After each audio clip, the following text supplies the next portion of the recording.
Lucena. 3 PM. Itong ba na ito ay going to Lucena na pala. At nakasakay tayo dito ngayon.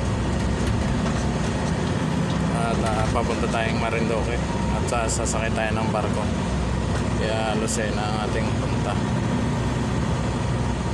Guys, yung sakay natin ng van kanina ay ngayon lang tayo nakarating dito sa Balanacan, Dalahican Port Lucena. At ito, nakatubos na tayo ng ticket at saka terminal fee sa Montenegro. Ang ating sasakyan, pang 8 PM ang schedule niya. At sasakay tayo ng barko papuntang mula dito sa Dalahican Port papuntang Balanacan Port. Ito, 8 PM ang alis natin. Guys, narito nga pala tayo sa waiting area. At ang oras ngayon ay mahigit pa lang alas 7 ng gabi. So kulang isang oras pa natin hihintayin yung 8 PM para makasakay ng barko patungong Marinduque. Ayan, maghihintay tayo dito sa waiting area. Guys, ito na pala yung barkong sasakyan natin puntang Marinduque. Ayan, yun ang ating barkong sasakyan. Ang mga pasahero.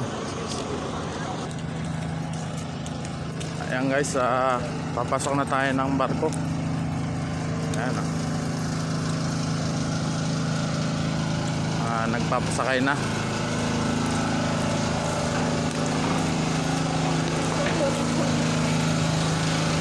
Yung malaki-laking barko to.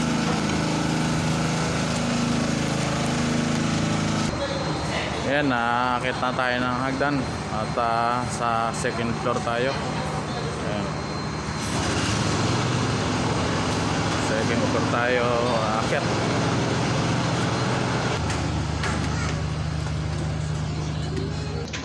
Ayan tayo, mimili na lang kung alin ang bakante. Dito na tayo sa second floor ng barko.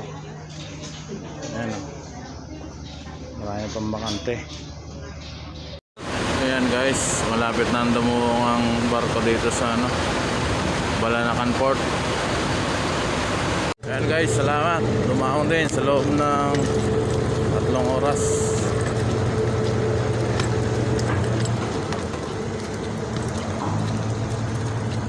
Dito na tayo sa Balanacan Port.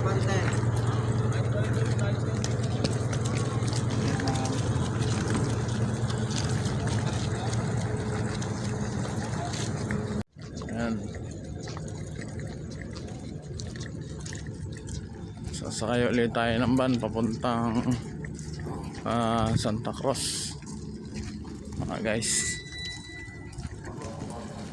Sasakay po tayo ng van. Guys, ito, nakasakay na tayo ng van. Bali pa ilang sakay natin ito, pa-4.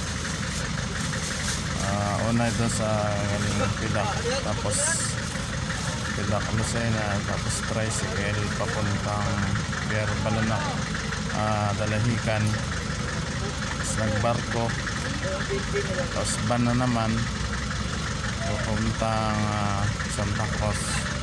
Yan, kasalukuyan tayo ngayon nakasakay at nagpupuno lang itong van at alis na rin agad ito. Ito nga pala yung paunahan ng pagsakay dito bagay ganitong buwaba ng barko. Maubusan ka ng upuan sa van. Yun lang.